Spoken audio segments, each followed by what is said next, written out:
তিনি ভারতীয় বংশোদ্ভূত। তার দাদা 1927 সালে ভারতের সুরাট থেকে দক্ষিণ আফ্রিকা পাড়ি জমিয়েছিলেন।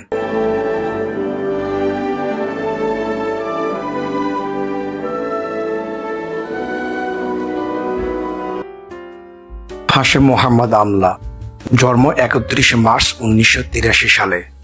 তিনি হলেন একজন দক্ষিণ আফ্রিকার প্রাক্তন আন্তর্জাতিক ক্রিকেটার, যিনি টেস্ট এবং ওয়ানডেতে জাতীয় দলের অধিনায়ক ছিলেন। তিনি দ্রুততম ক্রিকেটার হিসেবে 10টি ওডিআই সেঞ্চুরি করেছেন। তিনি ব্যাপকভাবে দক্ষিণ আফ্রিকার হয়ে খেলা সেরা ব্যাটসম্যানদের একজন এবং সর্বকালের সর্বশ্রেষ্ঠ ওপেনিং ব্যাটসম্যানদের একজন হিসেবে বিবেচিত।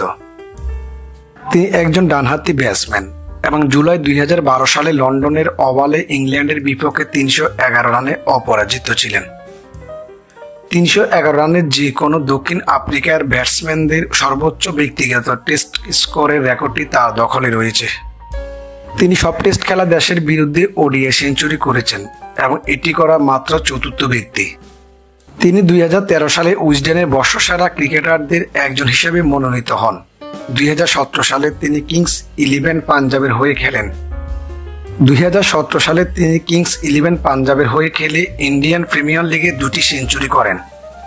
3 জুন 2017-এ তিনি 25টি ওডিআই সেঞ্চুরিতে দ্রুততম ক্রিকেটার হয়ে ওঠেন। 19 জানুয়ারি 2018-এ আমলা ওডিআই ক্রিকেটে দ্রুততম 27টি সেঞ্চুরি করার জন্য বিরাট কোহলির রেকর্ড ভেঙে দেন। 4 আগস্ট 2019-এ আমলা আন্তর্জাতিক ক্রিকেট থেকে অবসরের ঘোষণা দেন। 18 জানুয়ারি 2023-এ আমলা সমস্ত ক্রিকেট থেকে অবসরের ঘোষণা দেন। ডারবানে জন্মগ্রহণকারী আমলা একজন ধর্মপ্রাণ মুসলমান।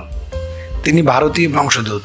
তার দাদা 1927 সালে ভারতের সুরাট থেকে দক্ষিণ আফ্রিকা পাড়ি জমিয়েছিলেন।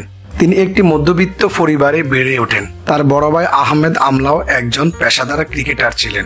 আহমেদ হাশিমের চেয়ে 2 বছর আগে আত্মপ্রকাশ করেছিলেন এবং তারা কোয়াজুল নাটাল ডলফিনে একসাথে খেলেছিল। আমলা সুমাইকে বিয়ে করেন এবং তাদের 2টি সন্তান রয়েছে। জানুয়ারি 2019 পর্যন্ত আমলা 28টি টেস্ট এবং 27টি ওয়ানডে সেঞ্চুরি করেছেন।